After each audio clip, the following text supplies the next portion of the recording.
Hey guys, P2MG. Welcome to the Scarlet Witch Guide. I know we're long overdue for this, right?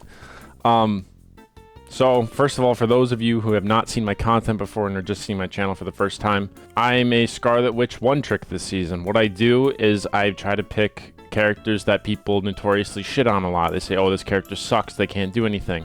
Season 0, I was a Storm player. People said the character sucked. I thought she was just fine. Now I'm a Scarlet Witch player. And it's really just trying to show that, like, tier lists, they're not really that reliable for anything, really, at all. That's just kind of who I am. Playing Scarlet Witch this season, I have peaked at number 290 on the leaderboard so far. Still grinding away, the season's still going, all that good stuff. But, so first of all, before we start with anything, I would like to say that I do have a written version of what I will be going over in this video, and that will be the first link in the description. It's called the Wanda Doc. That's just basically going to be written of this. It'll include most of the clips, and it won't include some of the things that I'm going through in the practice range, though. But I just wanted to make that clear just in case anybody preferred to, you know, read or follow along with it. There's that. And also, if anything in this video, if I'm going to update anything before I make an entire new video, I will be adding on to that document. That's like it's like live service document. So if you're interested in that and you want to stay tuned with anything new I figured on Scarlet Witch, go click on that link. It's just a Google Doc. But yeah, we can just stare at the sunset while we do this. Okay, first of all, hover, Punisher, and Hero Select. Your teammates will ban Scarlet Witch from you. It's actually so crazy how people will just blindly listen to tier lists so much that they'll just say, oh, Scarlet Witch can't work, and then they'll ban your best character from you, and then they'll wonder why you lose, and then they'll flame you when they did that. It's like, you literally created this to happen. You're like, oh, learn more characters. Don't fucking ban mine. It's wild that people will ban you from playing a character just because somebody else told them it was D tier. People don't like to think for themselves. Everybody who's already been playing Scarlet Witch, you know this. To play Scarlet Witch in any elo, in any elos with bans, you need to have formidable mental, though, too. Because there's a ton of flame and a ton of blame you'll get. Even if you lose a match, it's your fault. You win a match, but you struggle, it's your fault.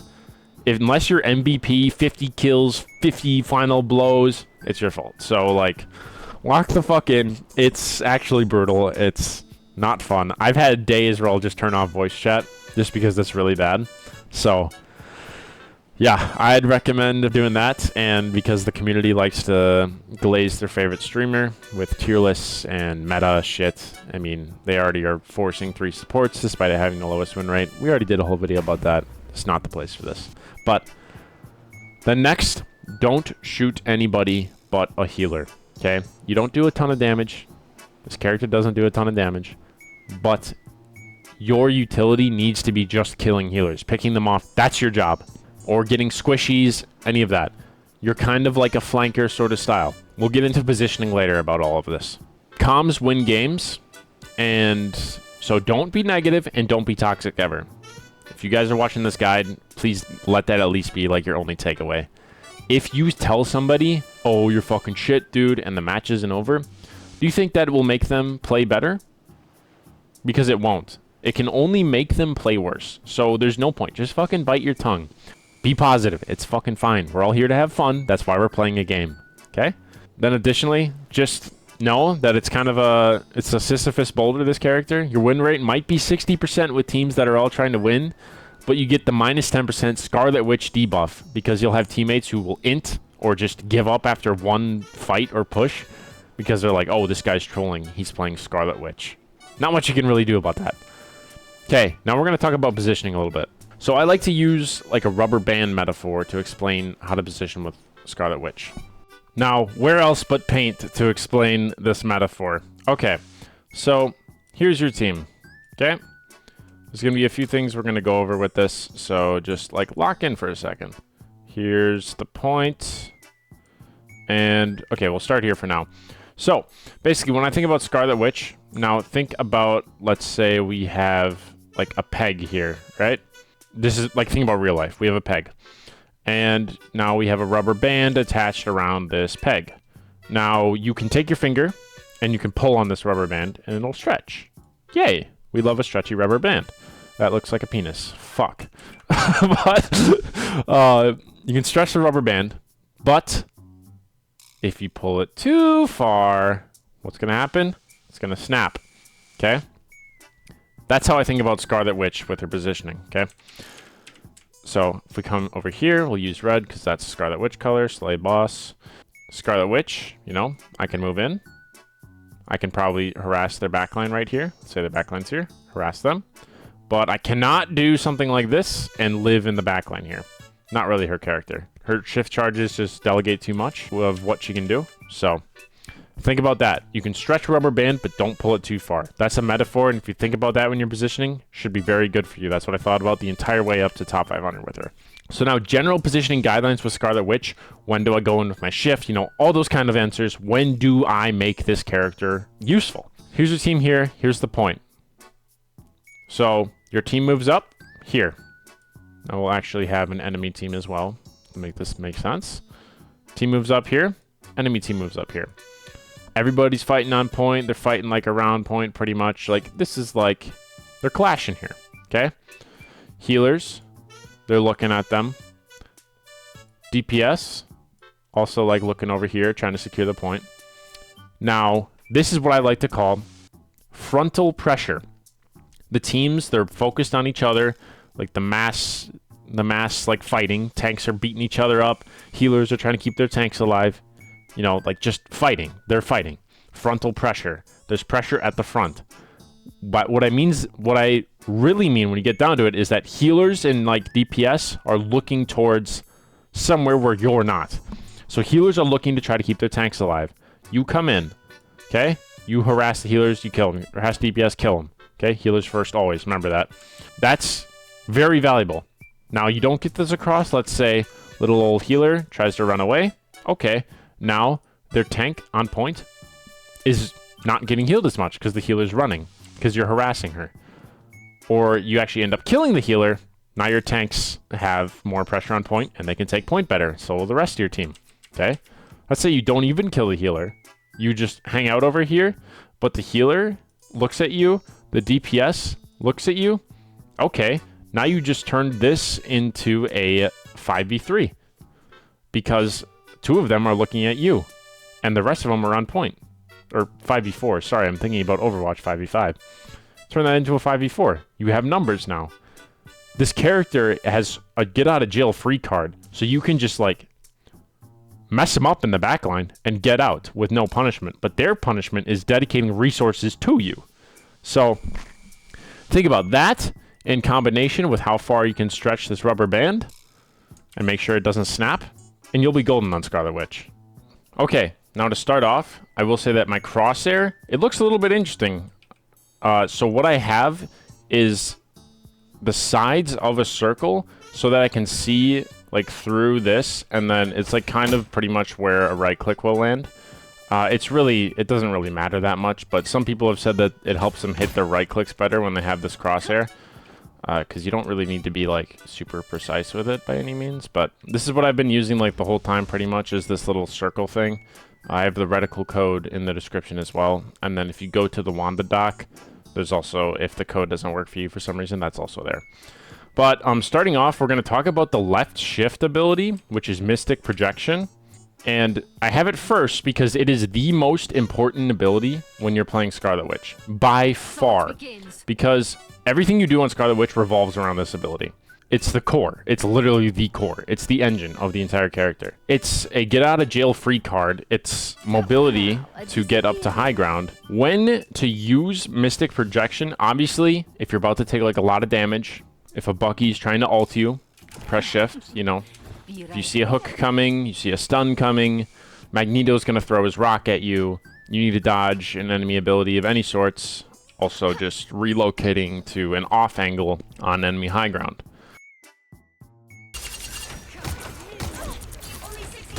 By the eye of Agamotto.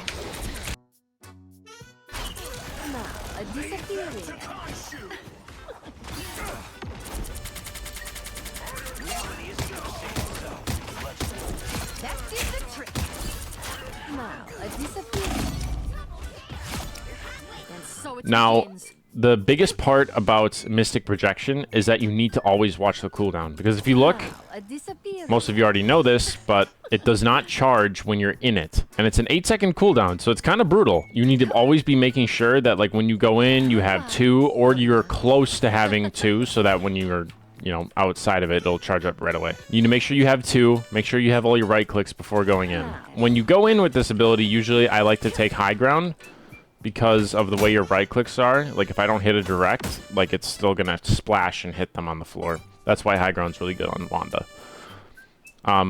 Now, if anybody has played Scarlet Witch, like, a lot, you will know that there are a lot of abilities that will just straight up take you out of your phase. And you'll be like, you'll put your hands up in the air, you'll slam your desk maybe, and you'll be like, what the fuck? What was I supposed to do with that? So, some of the things that are the most annoying are their Black Widow's stun and her pull will take you out of it.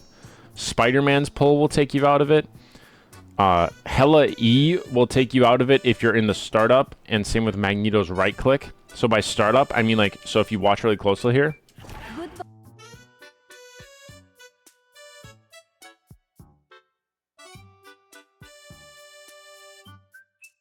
She does a wave of her hands before she actually becomes phased. In that little window, you can cancel that.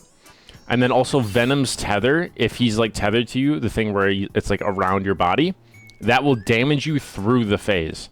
So just be careful of that. But then also, things that will go through Mystic Projection on your side are Mantis Heals, Luna Snow Guard, and yeah, I'm pretty sure that's all of them. Luna Snow having a guard on you is very helpful. But some mix-ups I like to do with this ability, besides just using it to kind of get in and out. Let's say this is the enemy front line. You know, we're going to play a little bit of pretend here. You're back here because, let's say you don't have any of your right clicks, so, you know, you're just sitting here just to get more of them. Then something you can do to now get back on the high ground, or sometimes I'll even go for this for ult, is they just go here, just fly through them.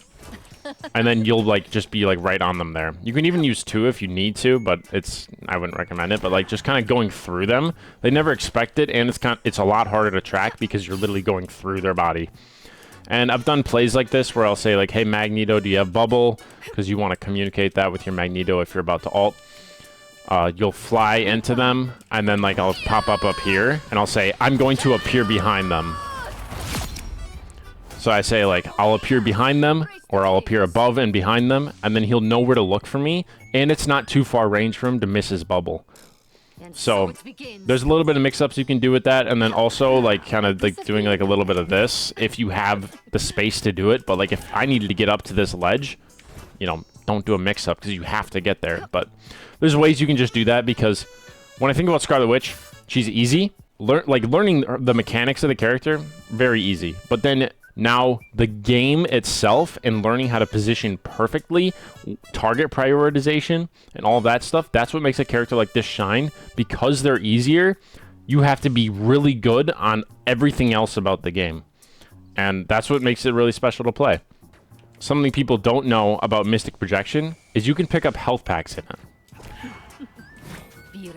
Very helpful to now know where the health packs are, because that's your only way, pretty much, besides Mantis and Luna, of getting healed while you're in your phase. Also, for Spider-Man's pull, what you want to do for the timing is wait until after he pulls you, like, he goes to you and does, like, the little thrust he does.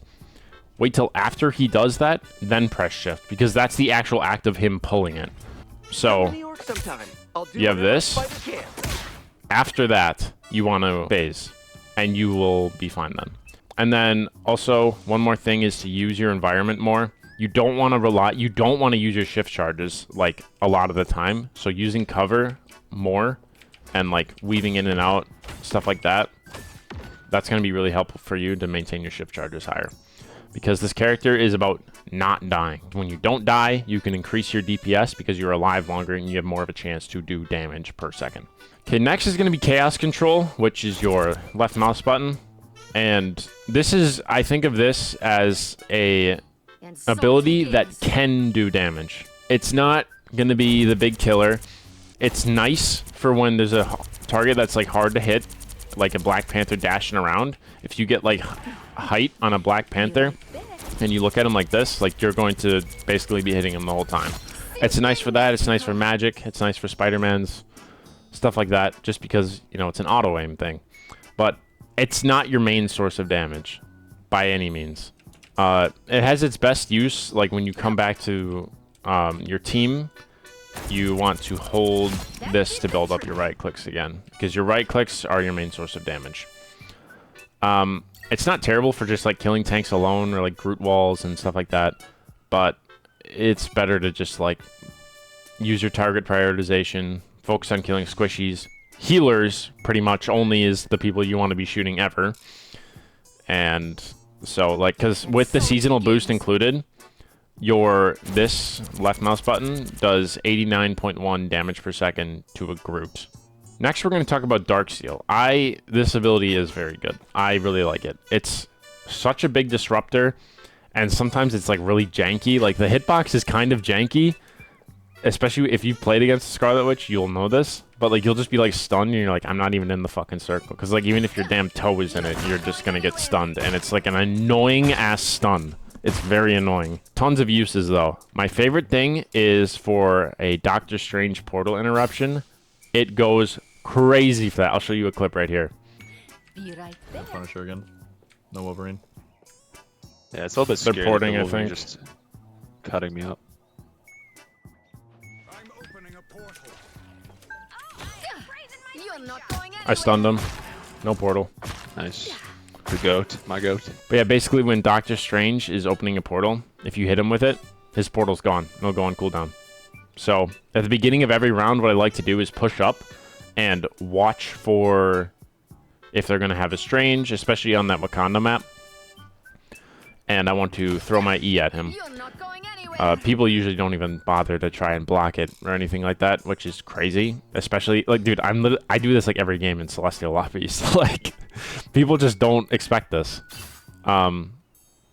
Additionally, if you are winning a fight or you just want to fight and the Strange is already dead, push up again, because then you can interrupt his portal like afterwards. Most people, they look to stop the portal at the beginning of the round, but you have mobility options that you can go and interrupt their portal after the round's already begun. Like their second fight or their third fight, you can stop a portal. That ends up being a lot bigger than just the start of the round. Because, like, yeah, they lose a lot of time with the first one, but they lose so much more time with the other one, and just because of them all waiting to respawn, it's really good. Also, any enemy tanks pushing up or falling back, so if I'm getting pressed by a Doctor Strange or whatever, and I'm, like, in my front line and building my right clicks, or if I'm on high ground over here, and I see, like, my tanks being pushed, I can throw down a stun, and that'll make them drop shield. I've had moments where a Strange will drop his shield or get stuck in my stun for like two stuns. The stun will go off twice, and the amount of damage that comes through then is enough to like kill a backline character or literally kill Strange. It's very good at messing up tanks, and that's its best usage besides, you know, the portal stun. Now imagine that the same tank that pushed up is like retreating, and maybe you didn't stun the first time, it was on cooldown, whatever. Now the tank is retreating, and you're up in the air, you know, you're floating, you're sucking, all that stuff. You throw your E behind him. Now his retreat doesn't give him the shield to back up, and it stuns him. Now you're really going to finish this kill off. It's such a good chaser. It's stopping their momentum. There's a lot of stuff you can do with this. Here's an example here of me stunning a retreating tank.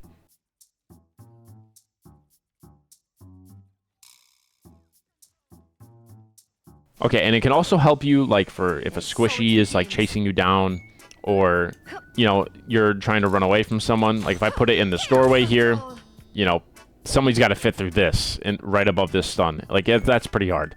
So, using that for doorways or tight spaces, very good. You can get a lot of stuns off on that.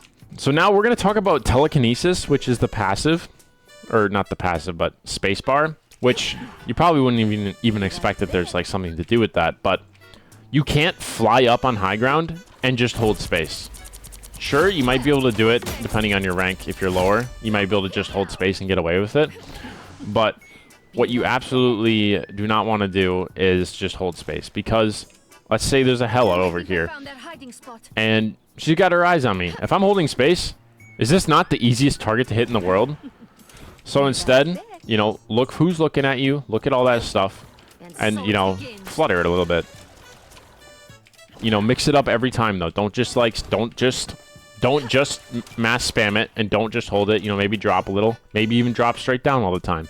But you need to mix up your vertical movement, or you're just going to get doinked by a Hela, because Hela's a really big problem, especially if you're holding high ground in open areas, which, again, use your environment more. But just when you do use this, make sure you're also mixing it up so that you're harder to hit. Next, we're going to talk about Chthonian Burst, the right click, this ability. This is your bread and butter damage. You want to have all 4 charges up before you make yourself, like, known to a squishy target. Because 4 hits, 1 kill. Obviously, these are direct hits. 70 damage per direct hit is really strong. And it does splash damage. And it can secure kills very quickly, because look how quick this comes out. Especially if you're hitting multiple targets, then you have a few people low, and you can just keep doing this in their backline. So, very strong to do that. Again, I mentioned this a little bit earlier. To hit these more often, people have said that this crosshair is good for that, but taking a higher angle like this is much better, because if I'm looking at this guy from here, and like I miss, like nothing's happening. But if I'm on high ground here, and I shoot this guy, or I shoot this guy, and I miss, then there's splash damage still happening. So it's not like the right click is wasted, because the right clicks are a very valuable resource that you just don't want to get rid of. All right, now the ult. You can get away with this surprisingly a lot. It is the best space creating ult in the game, in my opinion. I've had times where I'm sitting on point, and I'll just pop it, and I'll use my environment, and there will be a Luna Snow ult coming. Luna Snow has to run away, because they can't fucking challenge you if you're also getting healed. It is so good at making space, but what you should do, especially in higher ranks, ask for magneto bubbles. Ask for any sort of shields. Make sure it's communicated that you're going to ult, because right now, Scarlet Witch's ult voice line on ally teams is the perfect hex. Yeah, that's what she says. And it's very quiet. It's like not like people say, oh, you ulted? Like they don't even know. Where the enemy team, they know. I don't even need to say why. Pure chaos, you know. We know the meme. Using this ult inside of your healer ults, especially if somebody's running triple support. Don't do that, by the way. Bad comp. But triple supports, if they're doing that, you pop your ult in a support ult, and there's other supports ulting on their team. They either have to get no value out of those, somehow kill you through the support ult, or just leave. All of those are just, like, good options, because they either have to dedicate a ton of resources to doing that, or even if they stun you, it brings you back to 50% ult charge. Okay, I'll get it again. Like, I'm telling you, the pressure of this ult is so good, and it creates so much space, and they have to respect it. When you have synergies with your team, and you work with your team to use it, so in healer ults with magneto bubbles, and even recently I used a Magneto's body to block for my ult, so you can use a lot of stuff. I can show you that clip too, here. Luna half, Luna half. Kill mid. This guy's one. Oh. Oh shit. Okay, we have Luna ult. Fortunate. We lost 2 healers. Using Mag's body. Also, you really need to know the radius. It's 15 meters. Yeah. This is how close you have to be.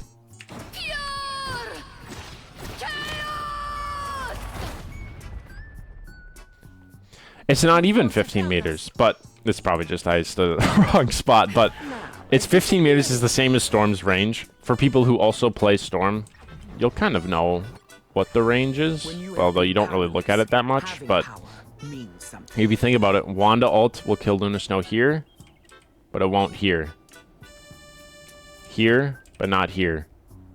So it's a very short radius, which, honestly, it could be increased and it would probably be fine, but it still creates a ton of space, but you should know the radius of this. It's, like, get used to it. It'll come with more playing time. You know, you don't have to stare and look at this or Storm Zara all the time, but knowing the radius can help you pull off plays like this.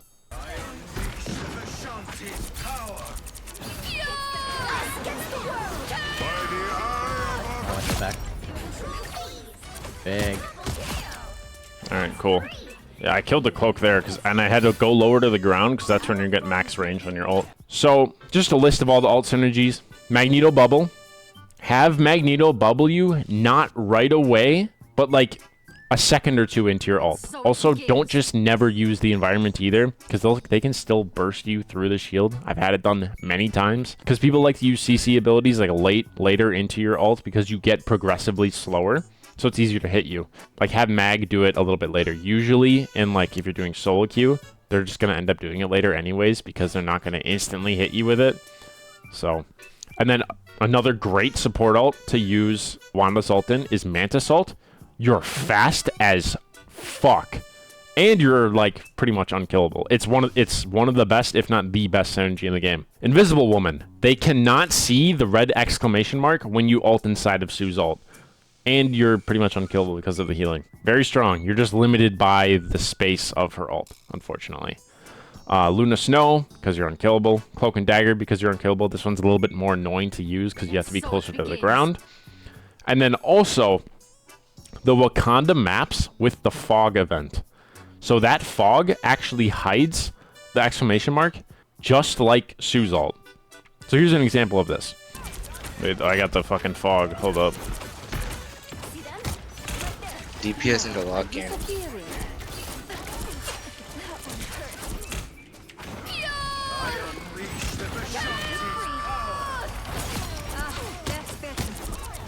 Now, there's other combos that, like, I've had done, like, maybe once, and they're risky to try and solo queue, because you have to literally trust them with your life. Hulk Gamma Shields when you ult, for him to hit that, like, on you, because you might be in the air. Strange flying up and shielding your ult.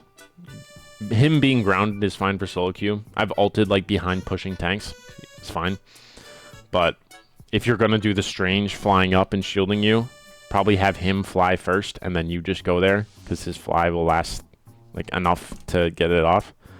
And then Loki clone into a lamp. I would probably use an existing clone he has for solo queue. That one I've done a little bit more, and I've had a Loki try to do that with me before. It seems fucking tough to pull off. So now, talking about team comps just in general for Scarlet Witch, it doesn't really matter. You don't want to solo DPS most of the time, unless, like, you have cracked healers or cracked tanks, depending on what they want to run. I don't like triple supports on my teams at all, but if people are set on running it, I can't go onto their computer and change it for them. Having Magneto, though, is sick. 95 damage, infinite range on a sword. It's actually insane. I've seen them, like, wipe teams with it. The sword is so good. So, if you have a good mag player, start duoing with them. There's just some other ability timings. Mantis or Sleep, 15 seconds. Cloak and Dagger, Invis, 12 seconds. Winter Soldier Hook is 8 seconds. And it's a 1 second charge to get to max range. And he can hold it for 4. Loki, his lamp, or his stone or rune is 25 seconds. Hulk's Gamma Shields are 12 seconds. Invisible Woman is 6 seconds after it's been destroyed. And her boop is 8 seconds.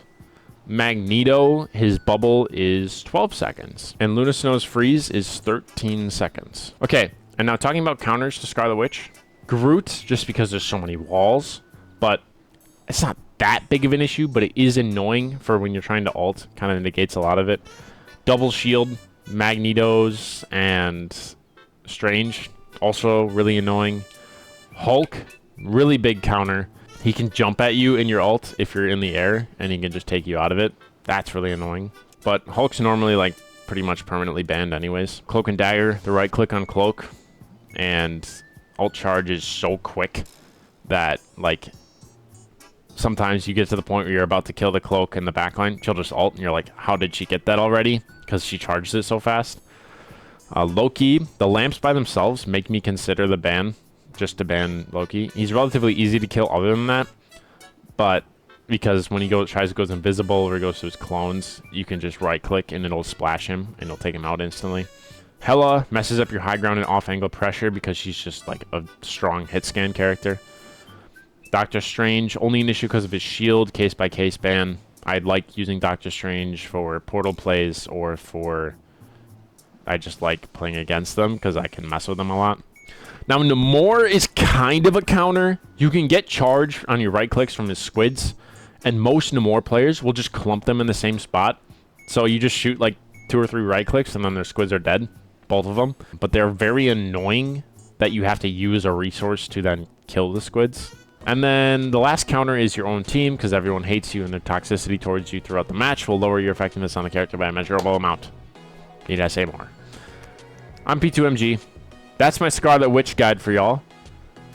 And yeah, if you have any questions or anything else you want to know about the character, leave them in the comments. This way I've been playing Scarlet Witch has taken me to top 500. So, you know, hope I can get that for the rest of y'all. But thank you for coming out, and thank you for watching. Like, subscribe, and goodbye.